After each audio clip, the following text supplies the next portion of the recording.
Hello, I'm Shihab Ratansi in Washington. Here are the main stories brought to you by Al Jazeera. The United States is changing its plans to build a missile defense shield in Poland and the Czech Republic.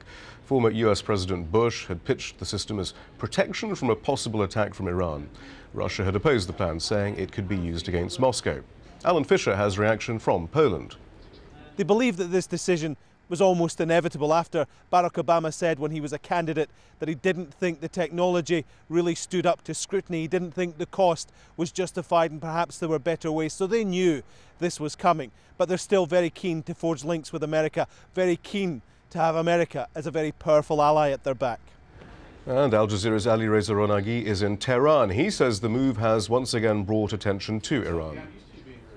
What has happened has put Iran's military program once again at the center of the attention. Iranians have maintained that their military program is purely defensive, but right now it's been repeated that Iran's missile program especially poses a threat on Europe and ultimately on the United States.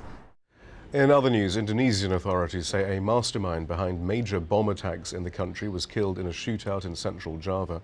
Police believe NOORDIN top was the financier for Jemaah Islamiyah.